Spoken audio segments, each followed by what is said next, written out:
JC Press Comunicaciones presenta Palabra de Mujer, un grito al unísono para que lo escuchen todos. Palabra de Mujer, para luchar por los derechos y el empoderamiento de las mujeres. Palabra de Mujer, con la conducción y producción de Roxana Gutiérrez Salazar.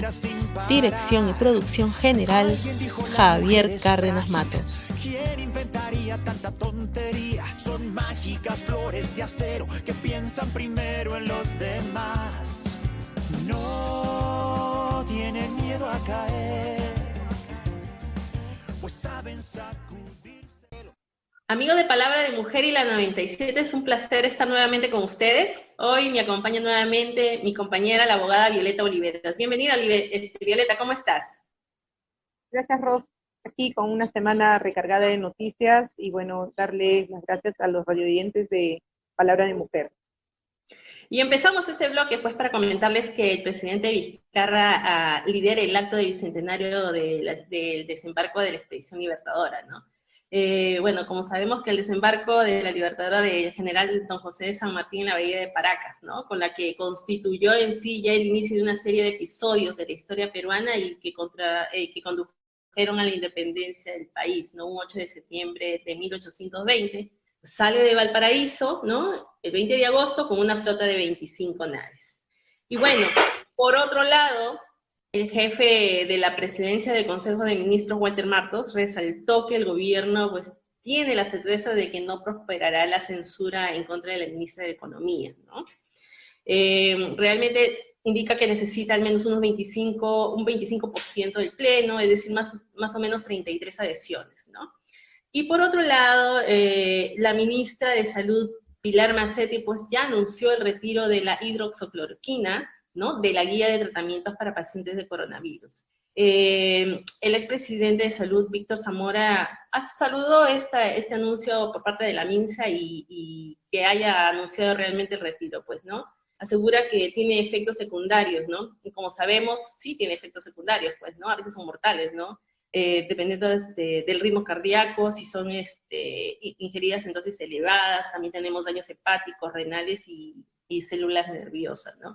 Y bueno, y también sostuvo que no existe la certeza que la ivermectina sea pues una droga efectiva contra el COVID, ¿no? Por lo que considera que no debería seguirse usando como parte del tratamiento para convertir este virus, ¿no? Ya que en algunos países ya se está retirando, ¿no? Uno de ellos ha sido Australia.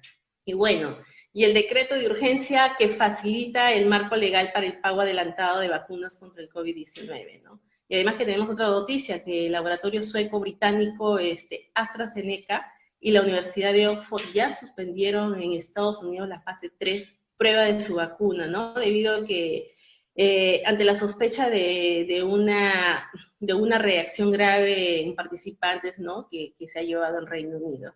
Y bueno, Violeta, y el 7 de septiembre de 1955, el presidente Manuel Odría pues aprueba la ley de sufragio femenino, ¿no? Más o menos para hacer historia empieza en Uruguay, ¿no? Que fue el primer país de la región en concederles el sufragio a las mujeres, más o menos en 1917, ¿no? Y 39 años después, en 1955, nuestro país fue el penúltimo en reconocer a las mujeres como ciudadanas. Y como sabemos, María Jesús Alvarado pues marca un hito en el Perú al formar el movimiento Evolución Femenina, ¿no? Junto con la escritora y activista política Adela Montesinos. Y gracias a su gestión, pues se aprueba la Cámara de Senadores en 1922, ¿no? Y además se da pues la ley, la 12391, donde permite que las mujeres mayores de 21 años, solamente que supieran leer y escribir, pues representen este acto, ¿no? Ya después, años seguidos, el 33.73% del electorado frente a un 66.27% de hombres votantes, ¿no? Ya recién en 1979, pues, se añade al electorado a las mujeres y hombres iletrados, ¿no? Así es, Violeta, hemos tenido una semana recargada de muchas cosas. ¿Cuál es tu análisis en cuanto a esta semana que hemos pasado? Bueno, Rosana, tú bien decías en cuanto al 8 de... Interesante como preámbulo al bicentenario, reconociendo estos actos republicanos, ¿no? Lo siguiente es, en cuanto a salud, si hay algún medicamento de cura hacia al COVID-19, creo que no hay ninguno. La mayoría son paliativos o sintomatológicos. Y hasta el momento no hay ninguna investigación aún de cura. Las vacunas están en tercera fase de prueba y vamos a ver si frente a otras reacciones si eso permite o sigue en avance para de una vez encontrar la vacuna real. Y la censura del Congreso, creo que el Congreso sigue jugando este tema de enfrentamiento. Yo creo que estamos a 7 meses de terminar esta etapa para que vengan las elecciones de abril y debe haber un consenso de trabajo para toda la implementación que sea necesario frente a la pandemia, pero también, además, el empleo. Creo que no están tomando en cuenta que ha aumentado el desempleo a más de 3 millones y eso es importantísimo en cuanto al movimiento económico y el cierre de brechas que ahora se está extendiendo más. Entonces es preocupante esta situación de enfrentamiento y es real que ya pasaron la firma y aprobaron con las 36 firmas. Vamos a ver que se requiere más de 65 votos para su aprobación. El premier Martos decía que no es posible que sea esta censura que se lleve en efecto. Sin embargo, podemos pensar que sí, porque no harían en vano ningún esfuerzo. Creo que es fácil con FREPAP, la gente de APP y otros, frente a las elecciones también quieren tomar el protagonismo porque hace tiempo están pidiendo la cabeza de la ministra de Economía. Entonces, algo muy tedioso, no hemos avanzado estos días. Creo que ni siquiera la pandemia nos enseña a llegar a un consenso para llevar a un buen rumbo a nuestro país, ya que el quinquenio lo tenemos casi perdido. Bueno, y un 7 de septiembre, ¿no? Como hace 65 años, se rubricó una lucha larga de reivindicación de las mujeres en nuestra sociedad. Decías bien tu participación de acciones de María Jesús Alvarado, Soy la Aurora Cáceres, Elvira García, entre otras, a través de su lucha y esfuerzo que aportaron reconocimiento de las peruanas como ciudadanas, de largas luchas, ¿no? Con derecho a elegir y ser elegidas, creo que fue el día del voto femenino, sus derechos ciudadanos, y durante estos años se ha logrado avances en su participación política, como por ejemplo hace poco se aprobó la paridad y la alternancia. Sin embargo, es necesario seguir adoptando medidas como la prevención o atención, sanción del acoso político que aún no hemos podido desterrar y para que sea de una representación más justa, igualitaria y democrática. Todos los derechos que nosotros conquistamos, los derechos sociales, los derechos económicos, como en este caso los derechos cívicos, han sido de largas luchas. Creo que en eso vamos a continuar, porque en este año vamos a ir en las elecciones participando en cuanto a la paridad y alternancia, que es un varón y una mujer. No nos excluimos, pero tampoco necesitamos un trato diferenciado entre seres humanos. Nuestros derechos deben estar plasmados igual que el varón. Tú bien lo decías, antes las mujeres no podían ser elegidas. Recién en el año 1956, cuando el quinto día, pueden ser las mujeres elegidas y elegidas, ¿no? Entonces, creo que esta conquista por la emancipación de los derechos en forma integral, vamos a continuar, ojalá que en algún momento, no por el hecho de ser mujer, por el hecho de ser humano, necesitamos los derechos igual que el varón en nuestra sociedad, porque ambos van de la mano. Eso, Roxana. Así es, Violeta, ¿no? Como tú nos indicas, tenemos un cierre de brechas muy amplio y esta pandemia que nos está golpeando y que no nos hace todavía despertar, ¿no? Por el tema que nos estamos guiando y conviviendo. Y bueno, nuestros derechos deben ser plasmados, como tú nos estás indicando. Con esto acabamos la sección de comentarios. Muchísimas gracias, Violeta. Y ahora pasamos al espacio Mujer Noticia con Leslie Silvera. Bienvenida, Leslie. ¿Qué nos comentas por esta semana? Hola Violeta, Roxana, ¿cómo están? Bueno, hoy en Mujer Noticia tenemos que, bueno, como ustedes venían comentando, el 7 de septiembre se cumplieron 65 años de los derechos cívicos de la mujer. Recordemos que después de 100 años de lucha, el 7 de septiembre de 1955 se promulgó la ley número 279.1 que reconocía el voto femenino, marcando así un hito histórico en el Perú, ¿no? Hablando también un poco de historia, en 1956 se dio la primera participación femenina en un proceso electoral. Ellas representaron un 34% de los votos y lograron ser elegidas una senadora y 6 diputadas para el Congreso de la República. Justamente referente a ese día, el Ministerio de la Mujer y Poblaciones Vulnerables se ha pronunciado al respecto y señaló que tras 65 años aún hay retos que están quedando pendientes, como ustedes bien lo comentaban, para lograr alcanzar la igualdad en el sector político, ¿no? Y bueno, en otras noticias, partiendo de un ámbito internacional referente a la mujer, es que en México se ha reducido un 30% de la participación femenina en el mercado laboral. De acuerdo a los datos brindados por una institución en México, en los últimos meses ha habido una disminución de la participación de mujeres, más que todo en el sector laboral, desde el comienzo de la pandemia. En México ya se había alertado de un paro en las actividades económicas, afectaría mucho a las mujeres, por lo que la brecha de género podría aumentar. La verdad que esto está sucediendo en distintos países, lo estamos viendo bastante, donde las mujeres se han visto afectadas por la coyuntura y esperemos que haya una mejoría en este ámbito, ¿no? Bueno, siguiendo con el ámbito internacional, hay un hecho muy grave, compañeras, que ha ocurrido en España, donde un hombre de 48 años positivo en coronavirus ha sido detenido luego de amenazar a su mujer y a su hija con un cuchillo y toserles para contagiarles su enfermedad. De acuerdo al informado por la policía de España, ellos acudieron a una calle de la ciudad de Madrid luego de recibir una llamada de alerta por parte de las personas que se encontraban cerca del lugar. La patrulla que fue a la calle observaron cómo un hombre en estado de ebriedad amenazaba con matar a su esposa e hijas, gritándoles: si no los lleva el COVID, los llevo yo, tosiéndoles así en la cara. Muy indignante, la verdad, todo esto. Menos mal la policía pudo quitarle el cuchillo y lograr detenerlo. En el procedimiento se dio a conocer que este hombre tenía antecedentes por maltratos, entonces esperemos que la policía en España no deje ir a este hombre y se sancione como corresponde, ¿no? Y bueno, también, compañeras, informarles en el ámbito nacional, la comunidad andina realizó el tercer foro sobre la inclusión económica de la mujer. El secretario general de la comunidad andina, Jorge Hernández Pedraza, indicó que en el evento se dialogaron sobre la importancia de lograr una mayor participación femenina en las actividades económicas y comerciales en la región. De acuerdo con el mandato de las declaraciones presidenciales andinas suscritas en el 2019 y en el 2020. En el foro estuvieron presentes la viceministra de Asuntos Multilaterales de Colombia, Marcela Ordóñez, así como también la presidenta ejecutiva de Salud de Perú, Fiorella Molinelli, además de la presidenta de la CONFIEP, María Isabel León. Otra noticia muy importante, compañeras, es que en el metropolitano dejaron de operar las 21 rutas alimentadoras debido a las pérdidas económicas. De acuerdo al informado por el Servicio de Transportes a través de su cuenta de Twitter, es que Protransporte se encuentra coordinando con las empresas concesionarias una solución que permita la operatividad del servicio y el restablecimiento de las mencionadas rutas alimentadoras. Al cierre de esta edición todavía siguen sin funcionar los alimentadores.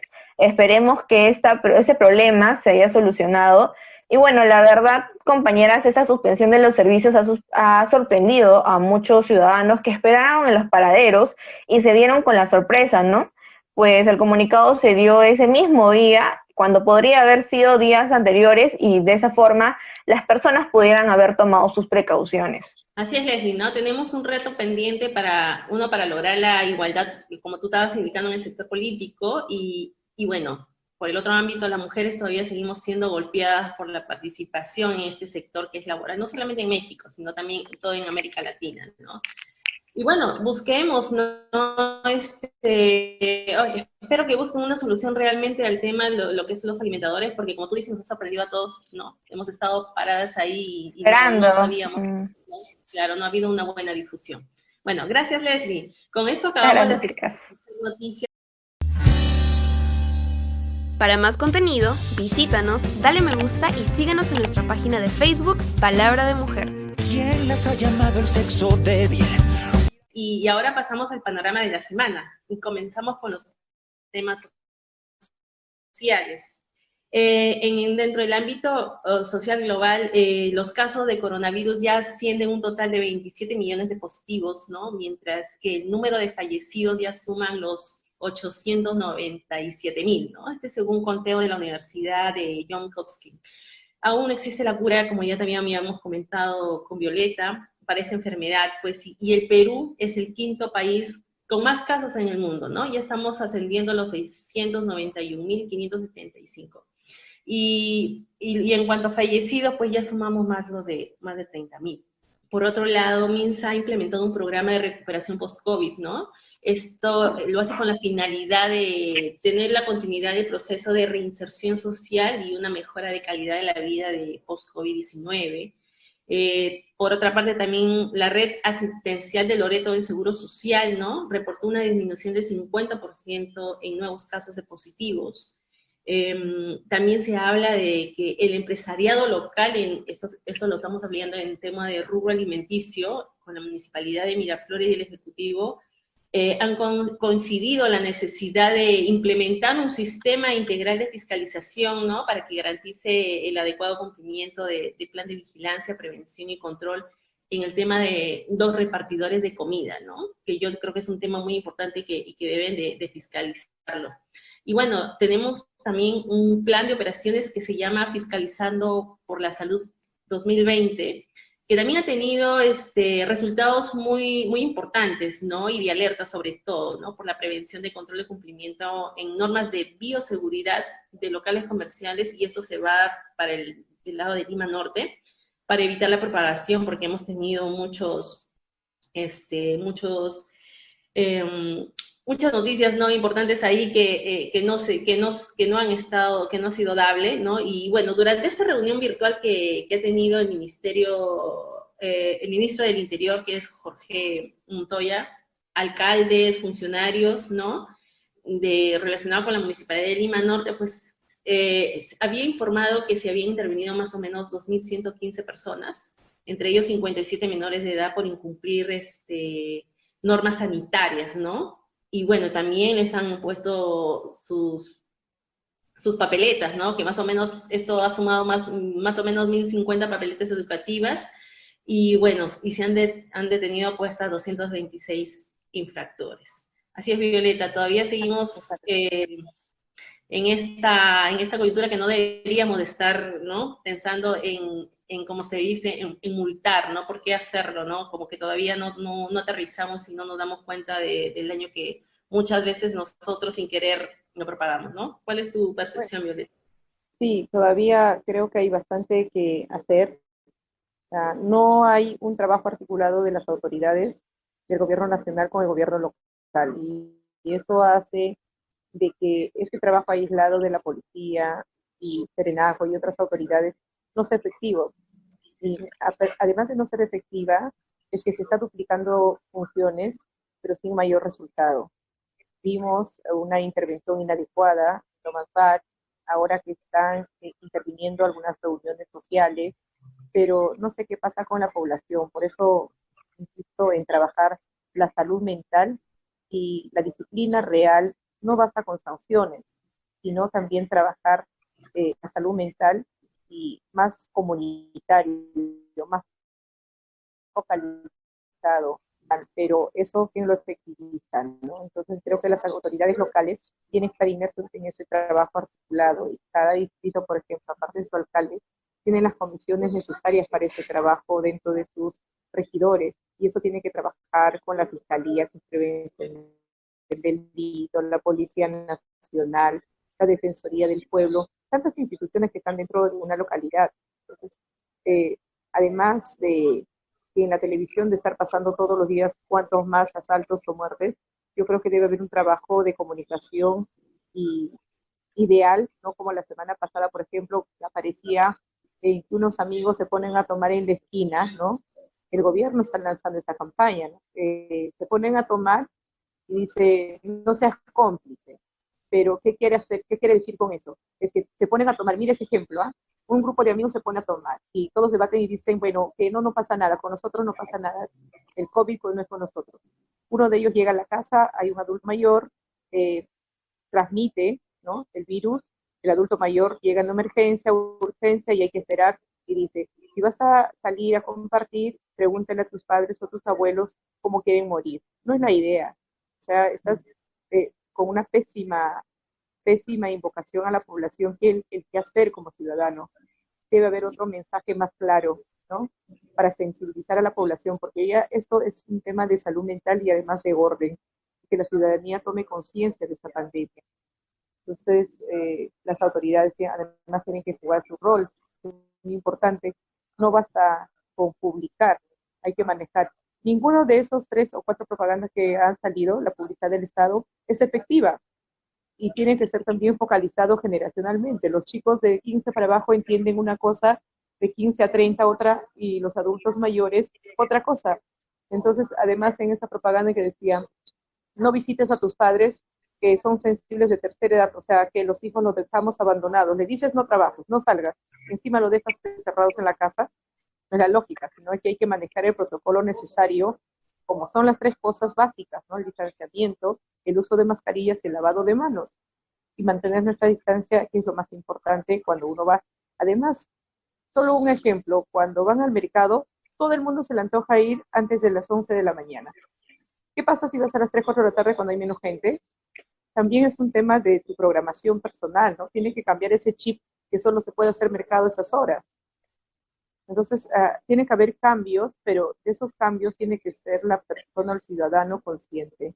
Porque si el ciudadano sigue, creo que la pandemia debe abocarnos a un cambio total de nuestra forma de vida, de nuestros protocolos de aseo y todo lo demás. Creo que esto, si no queda una lección, en nada hemos aprendido, ni con tantos fallecidos, ni con tanto que han quedado desempleados, poco o nada se ha hecho. Así es, Violeta, ¿no? Un trabajo realmente articulado y efectivo que debería de hacerse en cada distrito porque hay las herramientas necesarias, ¿no? Y trabajar, pues, en la salud mental, como tú dices, más focalizado, como tú estás, no, para confirmar lo que tú dices en temas comunitarios, ¿no? Que también tenemos herramientas y tenemos muchos profesionales. Bueno, y esperemos, pues, más mensajes más claros, ¿no? Por el tema de sensibilizar a la población, ¿no? Tenemos que investigar y abordar ahí, en ese punto. Y bueno, la manera, protocolos necesarios para mantener el distanciamiento, ¿no? Un cambio total de forma de vida, que yo sé que es difícil, pero yo creo que si todos ponemos el hombro lo logramos, ¿no? Si te gustó el video, no olvides darle me gusta, suscribirte y activar la campana de notificaciones. ¿Quién las ha llamado el sexo débil? Bueno, Violeta, entramos al tema económico. En esta semana, pues, el MEF ha anunciado un presupuesto público para el año fiscal 2021, ¿no? Y se prevé, pues, dentro, como tú estás hablando del tema educativo, se prevé, pues, internet gratuito, ¿no? Más para medio millón de estudiantes en los colegios para todo el país y también para el profesor, ¿no? De las escuelas públicas. También han autorizado una transferencia de partida de presupuesto, ¿no? Por la suma de 477 mil millones aproximadamente, ¿no? A favor del pliego del Ministerio de Salud para financiar equipos, ¿no? De protección personal, productos farmacéuticos y dispositivos médicos con la finalidad de atender esta demanda nacional en la que estamos actualmente. Y entidades públicas también que destinan 15 millones de soles para comprar materiales de prevención, ¿no? Otro objetivo es encontrar un consenso en las acciones estratégicas para reactivar Gamarra, ¿no? El ministro de Producción reunió por primera vez en una mesa de diálogo, ¿no? A un grupo de empresarios textiles. Y el alcalde de La Victoria, George Forsyth, esperemos pues que realmente lleguen a buen puerto y esta gestión se reactive realmente para favor de ellos, ¿no? Y por otro lado, el MEF, ¿no? El Estado cuenta con un margen para garantizar más de 10 millones de soles de crédito para las micro y pequeñas empresas, ¿no? De la cual se pueden atender ya más o menos 400.000 pymes adicionales, y ese es un buen puerto es buena noticia, ¿no? Para la gente que está realmente, no esté en la informalidad, ¿no? Y el gobierno también se ha puesto un objetivo, porque es bancarizar a todos los peruanos hasta el 28 de julio del 2021 por medio de la cuenta de DNI, ¿no? Y bueno, es todo por el tema de la parte económica y vamos a ver qué nos espera la próxima semana, Violeta. Escucha Palabra de Mujer todos los sábados a través de Radio La 97 FM, siempre en frecuencia. ¿Quién las ha llamado el sexo débil? Y seguimos con el panorama político. Le damos la bienvenida otra vez a Violeta. Tus comentarios, Violeta, ¿qué nos tienes preparado para esta semana? Bueno, en la parte política, Rosana, tenemos varias cosas que analizar, pero sin embargo vamos a ver a lo principal o lo más importante que hemos tenido esta semana, ¿no? El presidente Vizcarra anunció que resolverá interrogantes de la Comisión de Fiscalización y ya como ha sido convocado no se ha acercado y mandó un escrito indicando cosas de escritura no le correspondía para esas cosas, para un funcionario público para poder, en todo caso, informar. Hoy día salió, o otros días, todo lo va a hacer la respuesta por eso. También tenemos en la semana, pues, como se dice, la caída del presidente Montoya, del ministro Montoya, del Ministerio de Interior, y ya tenemos el reemplazo que es César Gentilla, ¿no? Nuevo ministro. Ahora con esto creo que es un efecto político de todos esos desbatares de la intervención inadecuada de la policía. Además de eso, es que tenemos todavía proyectos de ley de reforma política que no se ha aprobado. Tenemos hasta el día 28. Uno de ellos es que el presidente Vizcarra decía que vamos a ver qué bancadas se tienen en votación para que los sentenciados en primera instancia no puedan postular. Y que siguen insistiendo que la devolución de la ONP es un tema populista.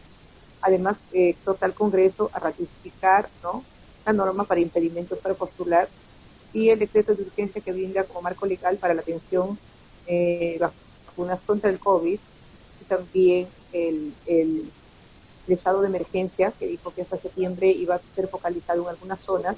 Es posible que se amplíen de acuerdo a cómo se esté llevando a cabo en cada uno de los lugares que ha sido focalizado los horarios. Tienen las invitaciones también el caso de Keiko Fujimori, el jefe de la OMP, y bueno, vamos a ver si es que la censura da marcha, porque eso tienen para poder llevar a un pleno desde los 4 días a los 10 días. Esperamos que deben estar convocando para el día lunes o martes. Además, dentro de la fiscal Sandra Castro, ¿no?, en los temas políticos, designada como coordinador caso de los cuellos blancos, hay una de las del equipo que ha estado comunicándose con un colaborador, ¿no?, y de una forma muy amical. Ella decía, bueno, era una información que recibía, pero no tiene nada de ambigüedad en ese sentido. Además, la ministra Zacieta indica que la censura de María Antonieta Alba no creo que el Congreso lo haga. Sin embargo, de UPP salió el congresista Vega, que confía en alcanzar los votos necesarios, pero Acción Popular ya dijo que ellos no apoyarán. Entonces, hay bastante esta semana que viene a resolver, empezando por la censura y los votos de la reforma política. Sin embargo, creo que esta confrontación de los dos poderes va a continuar y no tienen la visión de trabajo común ambos para poder combatir no solo la pandemia, sino también a dejar un buen puerto del país en cuanto a la política necesaria, como de cambios en salud, ya que nos ha agarrado en un momento difícil, que teníamos todo, como se puede decir, no preparados, pero creo que nada ha servido, no nos ha dejado de lección, porque no hay como una política de gobierno, o por lo menos de sector, una buena implementación. Educación, más aún, recién los tablets se están entregando en octubre, quiere decir que ya terminó el año, y no sé, para empezar en abril los chicos ya deben tener, pero casi es un año con todas las precariedades. Esperamos terminar un año escolar adecuado, muy importante que por lo menos así. Es todo, Rosana, en cuanto a político. Ok, Violeta, gracias. Y bueno, claro, tenemos proyectos de ley que no han sido aprobados y vamos a estar haciéndole seguimiento para poderles informarles a nuestro público en el próximo programa. Gracias, Violeta. Y en nuestro nuevo bloque de Mujer en la Historia tenemos a la periodista Evelyn Malca. Bienvenida, Evelyn. ¿Qué nos comentas? Hola, ¿qué tal, Roxana, Violeta? Gracias por el pase. Quiero comentarles, compañeras, que hace poco se cumplió los 98 años del nacimiento de una mujer peruana que, a pesar de no ser tan recordada en nuestro país, ella con su talento deslumbró en el extranjero, alcanzando la fama y reconocimiento. Se trata de Zoila Augusta Emperatriz Chávarri del Castillo, más conocida como Ima Sumac. Bueno, para saber un poco más sobre ella, contaré brevemente su historia. Zoila Chávarri es natural de Cajamarca y según fuentes como la Universidad de San Marcos, nació un 10 de septiembre de 1922, aunque existen otros datos biográficos que señalan que su nacimiento fue el 13 de septiembre. Sus padres fueron Sixto Chávarri y Emilia del Castillo Atahualpa. Es por ello que fue considerada como la princesa inca descendiente de Atahualpa y justamente esto fue certificado oficialmente en 1946 por el cónsul peruano José Varela y Arias. Pero al hacerse más conocida hubo personas que decían que todo era una farsa e incluso señalaban que nació en Brooklyn, Nueva York y que su nombre era Ami Camus, referente a Imac Sumac deletreado al revés. Su nombre artístico proviene de la frase en quechua Ima Sumac, que significa "qué linda". Ella desde temprana edad imitaba el canto de las aves. Cada vez fue desarrollándolo más hasta perfeccionarlo y registrar el soprano. Ima Sumac alcanzó el éxito cuando se mudó a Nueva York, y a pesar de que en ese tiempo los latinos no eran bien vistos por los estadounidenses, ella con su esposo Moisés Vivanco y la prima de él, Cholita Rivera, formaron el trío Inca Taki. Años después hizo un contrato personal con Capitol Records. Esto le permitió grabar su primer disco, realizar su primer gran concierto en 1950 y actuar en algunas películas. Entre sus canciones tenemos Taki Rari, Goper Mambo, Malambo número 1, Gomba Bomba, Inca Love, entre otras. Además, cabe recalcar que es la primera y única peruana que le otorgaron una estrella en el Paseo de la Fama en Estados Unidos. Lamentablemente, ella falleció el 1 de noviembre del 2008 a los 86 años en Los Ángeles a causa del cáncer de colon. Es muy interesante la vida de Ima Sumac, aquella mujer que impactó al mundo entero con su calidad vocal, belleza, sensualidad y elegancia en la época de los 50. Bueno, compañeras, eso fue todo en la sección Mujer en la Historia. Me despido y conmigo será hasta la próxima semana. Gracias. Con esto acabamos la sección Mujer en la Historia. Muchísimas gracias, Evelyn. Y ahora pasamos a la sección de entrevista. El tema que tocaremos el día de hoy es la Ley de Trabajadoras del Hogar y conversaremos con el congresista y doctor Santiago Castañedí y Carmen Almeida, secretaria general de la región Lima de la Asociación Nacional de Trabajadoras del Hogar. Regresamos después de la pausa. Cuando quieren logran lo imposible, saben que sus almas son indestructibles, nos ganan con una mirada y nada las puede derrotar. No tienen miedo a caer.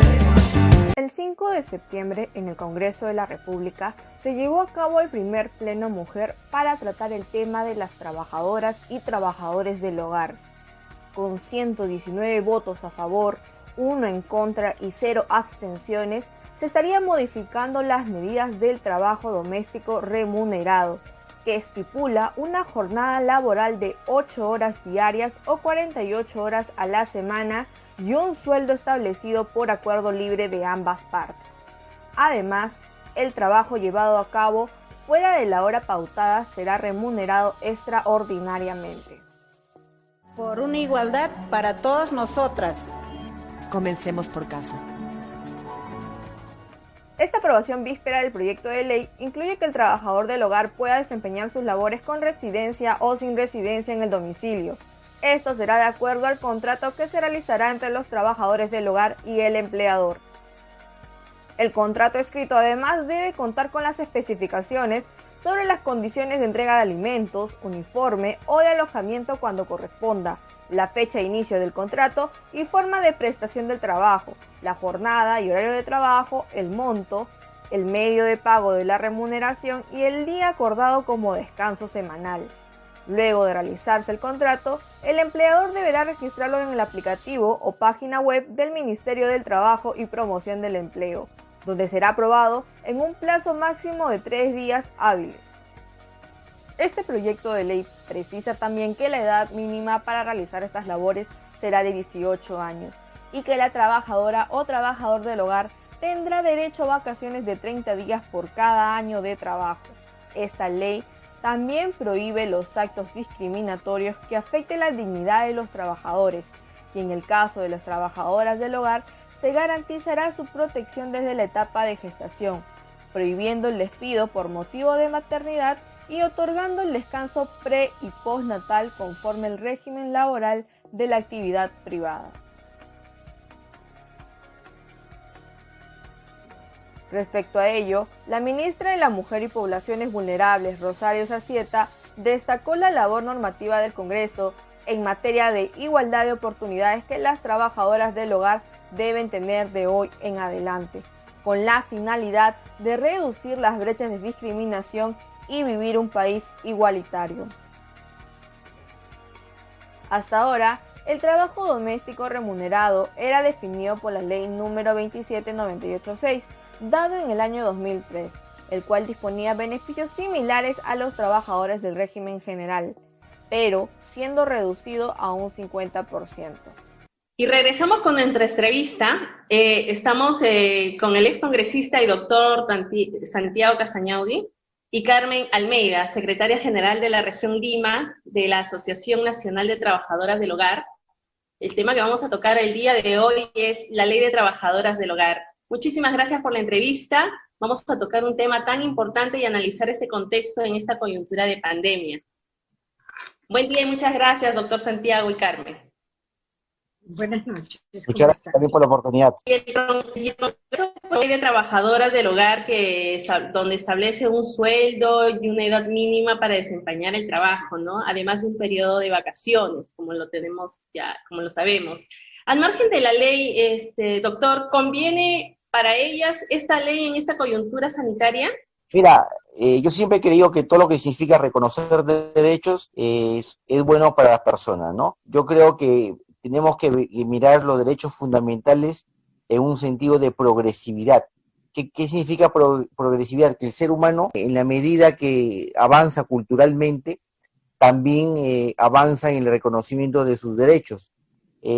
Nosotros teníamos una legislación bastante antigua, que era en la época del presidente Toledo, más o menos 15 años, que era una legislación que establecía derechos reducidos para las trabajadoras del hogar. Por ejemplo, en el tema de vacaciones solo le correspondían 15 días. En el tema de las gratificaciones de julio y diciembre también le correspondían 15 días. En el tema de la CTS también le correspondían 15 días. Luego aparece un convenio de la OIT, si mal no recuerdo es el convenio 189, que establece que las trabajadoras del hogar tienen los mismos derechos que le corresponden a los trabajadores del país suscriptores del convenio. Entonces, todos sabemos que dentro del régimen general de los derechos laborales de los trabajadores en el país, la CTS es un sueldo, las gratificaciones de julio y diciembre son un sueldo,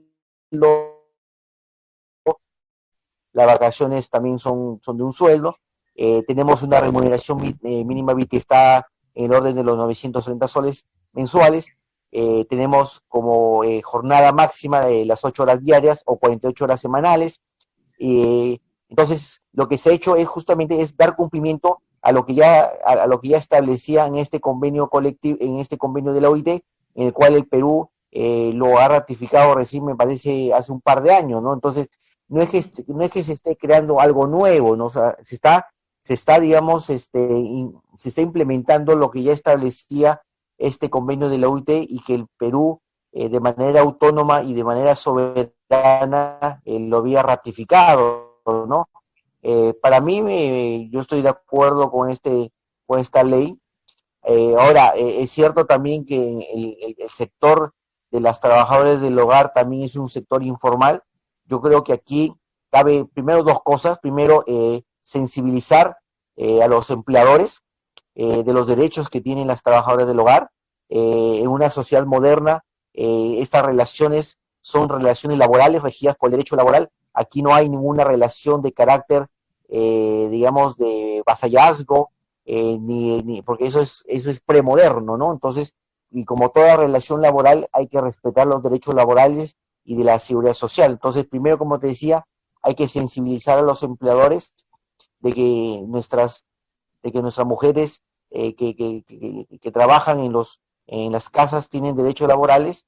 Y segundo, también habría que fortalecer la fiscalización laboral por parte de la SUNAFIL, ¿no? Entonces, ese es un tema importante porque si a pesar de esta sensibilización, a pesar de esta campaña de difusión de las normas, los empleadores incumplen con las normas, entonces ya se tiene que actuar de manera coercitiva, y para eso está la SUNAFIL, que es la Superintendencia Nacional de Fiscalización Laboral. Otra de las novedades, por ejemplo, que también trae que las personas menores de 18 no pueden ser trabajadoras del hogar.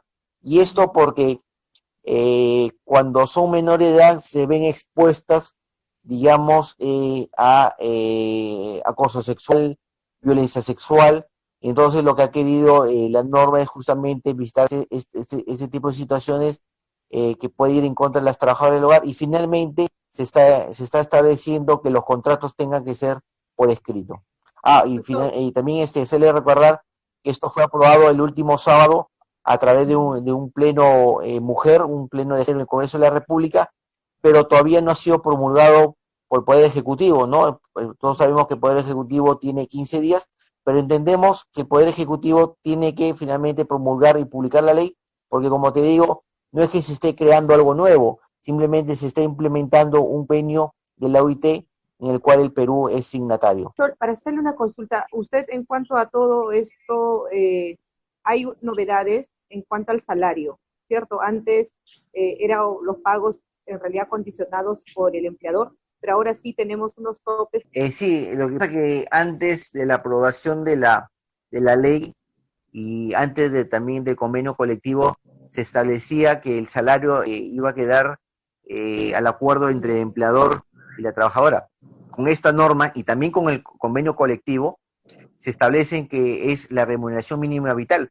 Y yo creo que eso es correcto porque tú no puedes hacer discriminación, o sea, no puedes tener trabajadores de diferentes categorías, o sea, tienes trabajadores del régimen general en la cual hay una remuneración mínima, hay un piso mínimo, y tienes a las trabajadoras del hogar con derechos disminuidos por debajo de la remuneración mínima vital, ¿no? Entonces, yo creo que la norma ha hecho bien a señalar que en el tema de las trabajadoras del hogar bien les corresponde la remuneración mínima vital y que actualmente está en los 930 soles, ¿no? Y como te digo, esto ya venía del convenio colectivo de trabajo del hogar, en la cual les decía que también a las trabajadoras del hogar le correspondía la remuneración mínima que le corresponde a los trabajadores en general, ¿no? Entonces, lo único que está haciendo la ley es implementar el convenio. O sea, no es que la ley esté creando algo nuevo, derechos que antes no existían, simplemente el Perú, de manera soberana y autónoma, suscribió este convenio de la OIT de trabajo del hogar, en la cual ya establecía algunos mecanismos. Por ejemplo, en el convenio decía que los menores de 18 años no podían trabajar, digamos, en una casa. El convenio decía que los contratos tenían que ser por escrito y establecía justamente que tenían que ser por escrito para evitar justamente una reducción de los beneficios, sobre todo un sector que es bastante precario, ¿no? Entonces, por eso se exigía que tiene que ser por escrito. Se establecía también en este convenio, y permítame que sea reiterativo, que los derechos que le correspondían a las trabajadoras del hogar eran justamente los derechos que le corresponden a los trabajadores del régimen general. Carmen, ¿cuál es tu percepción en cuanto a esta ley? Bueno, como estaba diciendo el congresista, ¿no? En realidad no se ha equiparado a la ley general de trabajadores, ¿no? Es una lucha histórica que hemos venido, pues, nosotros las trabajadoras del hogar luchando porque se nos reconozcan los mismos derechos que cualquier otro trabajador. Como dice, el convenio está ratificado desde noviembre del 2018 y su implementación tendría que haber sido en noviembre del año pasado, ¿no? Y solamente se puede implementar mediante un proceso laboral. O sea, pero todavía no hay una implementación real, ¿no? Y nosotros lo que estamos pidiendo ahorita es la autógrafa del señor presidente Martín Vizcarra y que se reglamente esta ley a través del Ministerio de Trabajo para que sea efectiva, ¿no? Porque mientras no suceda esto, esperamos que en esta próxima semana ya el presidente esté firmando, ¿no? Porque igual necesita una reglamentación y está de acuerdo al convenio 189, ¿no? El convenio 189 dice como piso mínimo es el sueldo mínimo, ¿no? Y no, trabajadoras menores de 18 años no van a poder trabajar, ¿no? Porque eso todavía existe el padrinazgo que traen a las trabajadoras, a las niñas de provincias y las emplean en casas, según ellos, de sus padrinos, ¿no? Todavía hay muchos vacíos por cumplir, pero ya esto para nosotros en realidad es un avance haber logrado la ley y esperamos en realidad que se firme y se empiece a reglamentar, ¿no? Carmen, ¿qué les parece en cuanto al uso de los uniformes? ¿No les parece un poco discriminatorio o les parece bien a las trabajadoras de hogar tener su uniforme? Hace años, cuando hubo un debate, cuando las empleadas del hogar les hacían poner uniforme y así los tenían en casa o a la calle, hubo un debate en que era discriminatorio esa acción de ponerles sus uniformes, sus chaquetas, que en la casa estén así. ¿Qué les parece ahora con este proyecto de ley que hayan aprobado que utilicen uniforme las trabajadoras del hogar? Bueno, igual sigue siendo discriminatorio, ¿no? Porque a nosotros, nosotros somos iguales que cualquier otra persona. El uniforme, al salir a la calle, igual todavía tenemos la cultura del maltrato, o sea, no somos tratadas como iguales, o sea, ser una trabajadora del hogar acá en Perú es ser lo peor, ¿no? O sea, lo más bajo, y eso no me parece correcto, ¿no? Igual me recuerdo que en el tiempo de que hubo una temporada en que se llevaban a las trabajadoras a la playa y las obligaban a usar el uniforme, y eso no nos parece correcto, ¿no? A mí no nos parece equitativo ni correcto, ¿no? Porque igual la discriminación sigue, aunque estamos luchando contra eso, todavía hay gente que nos discrimina, ¿no? No sé, está corriendo en redes sociales un video de una señora llamada Lucía Bignati, que ella dice, según su criterio, que nosotros estamos perjudicándolas a ellas, ¿no? Y eso no es verdad. O sea, si un empleador quiere tener una trabajadora, pues nosotros no somos esclavas, somos trabajadoras, ¿no? Ella dice que vivimos en su casa, nosotros no vivimos en su casa, trabajamos en la casa de la empleadora, ¿no? El hecho de que yo me vaya a trabajar cama adentro, de repente en San Isidro, eso no me hace dueña ni propietaria de la casa donde yo trabajo, ¿no? Yo sigo viviendo en mi distrito y mi situación sigue siendo la misma. Carmen, ¿no existe la probabilidad de ahuyentar el servicio de las trabajadoras por el tema de un trato mutuo y además por el tema ahorita en que estamos en una coyuntura de pandemia sanitaria donde realmente la economía nos ha afectado a todos, ¿no? Y puede llegar en un momento que, como tú dices, hay un trato mutuo, pero queda entre la trabajadora y la persona que lo contrata, ¿no? Y al final no registren en la página web como lo proviene esta medida, ¿no? Que es en la web del Ministerio de Trabajo y queda en la nada otra vez. ¿No tienen esa percepción también? Todavía la percepción va a existir mientras no se empiecen a registrar los contratos, ¿no? Y no sabemos, como tú dices, ahuyentar, bueno, no diría la palabra ahuyentar exactamente, ¿no? Pero va a haber muchas restricciones con respecto a las empleadoras que no van a querer registrar a sus trabajadoras y vamos a seguir todavía en la informalidad, ¿no? La coyuntura es propicia en este momento para que eso suceda, ¿no? No se van a registrar muchos contratos, de eso estoy más que segura. Pero igual seguimos impulsando que eso marche, o sea, vaya para adelante, que se cumplan con los derechos y con las obligaciones que tiene cualquier empleador, como igual nosotros tenemos obligaciones y deberes con los empleadores, ¿no? Sí, o sea, en este momento es difícil y la fiscalización va a ser muy importante, como dijo el congresista Santiago. La SUNAFIL es un ente que tiene que estar velando, no solamente por los derechos de los empleadores, sino de las trabajadoras, ¿no? Lo bueno es que de ahora en adelante sí la SUNAFIL va a poder entrar a la casa de una empleadora a fiscalizar el trabajo de la trabajadora, ¿no? Y esperemos que eso sea efectivo, ¿no? Porque en este tiempo de pandemia hemos visto que no se ha recibido ni demandas ni denuncias de las trabajadoras, todo se ha hecho en línea y no se ha solucionado nada. O sea, ha habido de parte del Estado una especie de no reconocimiento de derechos, ¿no? A eso íbamos, Carmencita, aprovechando que está el doctor. ¿Cómo cree que SUNAFIL va a implementar para proteger esos derechos de las 8 horas diarias, de las 48 horas semanales, si los empleadores normalmente no declaran que tienen una trabajadora del hogar, sino por otros motivos? Más aún, de qué forma interviene, ¿no? ¿De qué forma se va a controlar? Sí, mira, yo creo que el éxito de las normas pasa por dos temas, ¿no?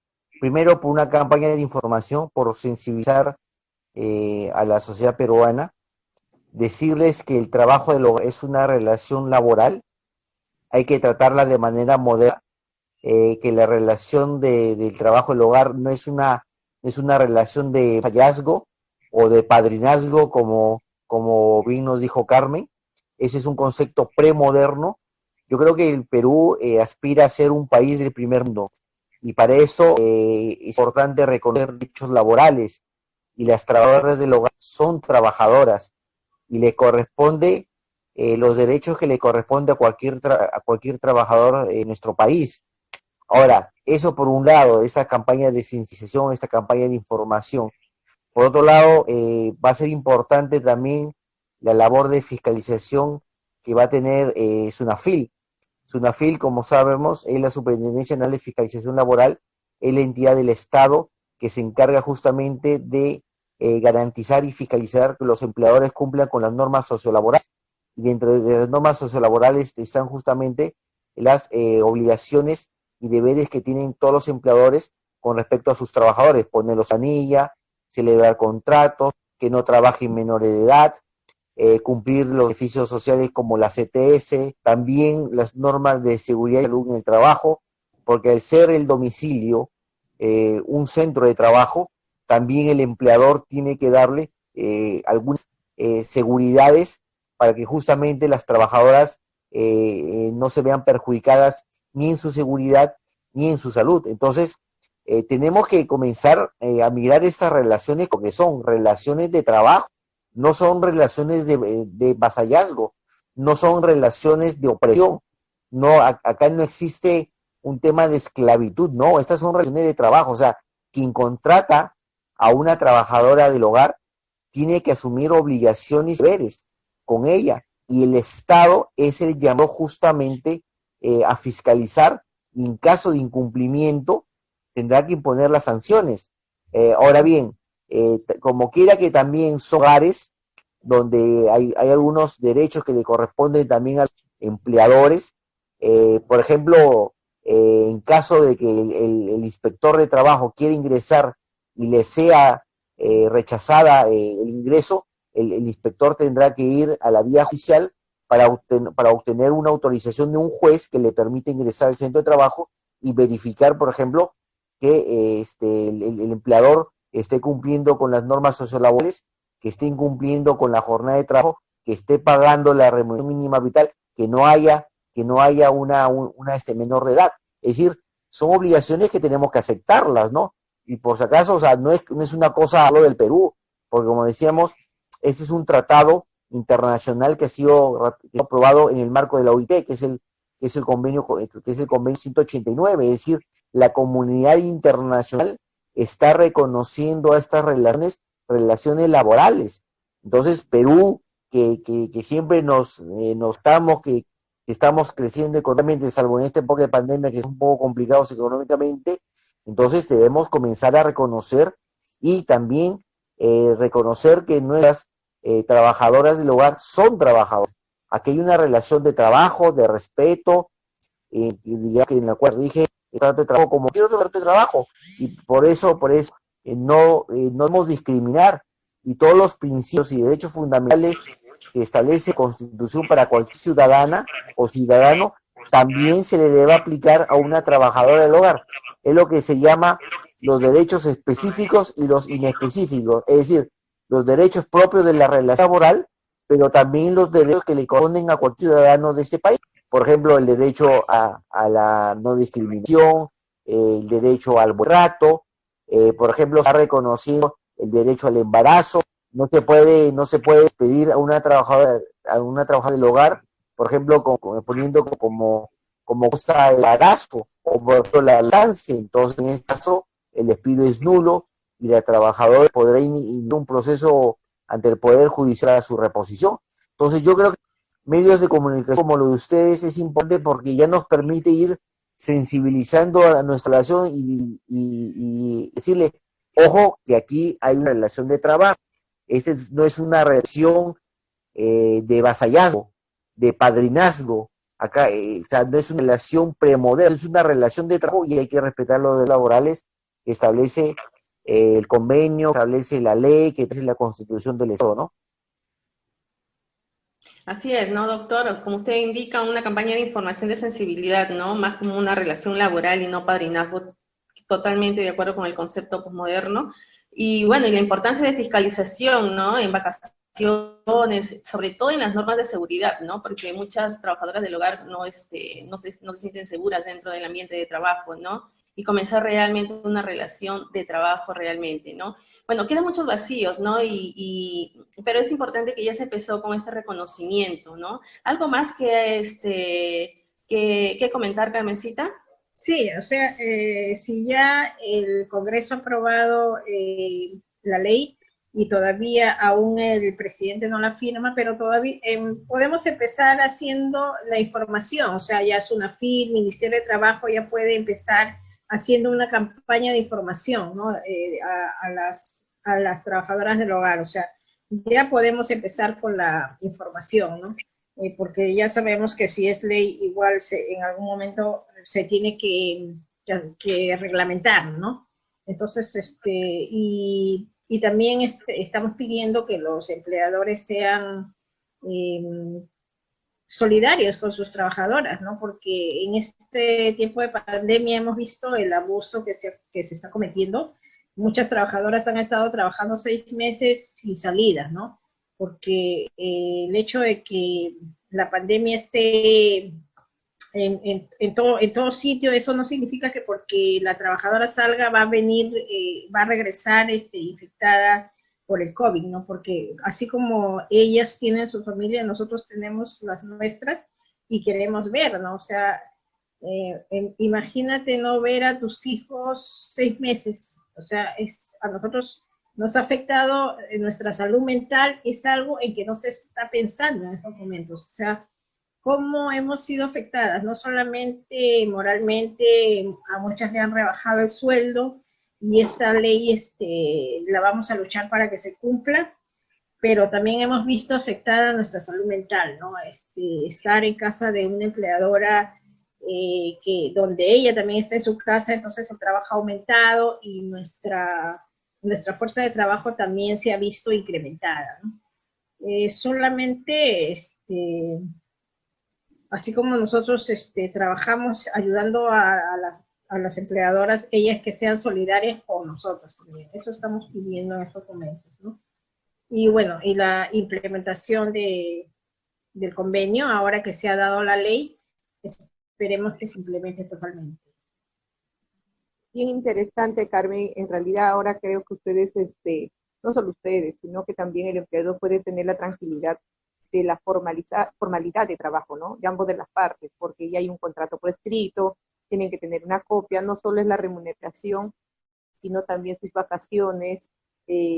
Además de eso, es el monto, ¿no? Ahora el mínimo es 930 y puede haber trato de las partes que podría ser más de acuerdo al rol que cumplen, porque hay personas a veces solo contratadas para hacer la cocina, otros solo para lavandería y otros solo para cuidar los niños.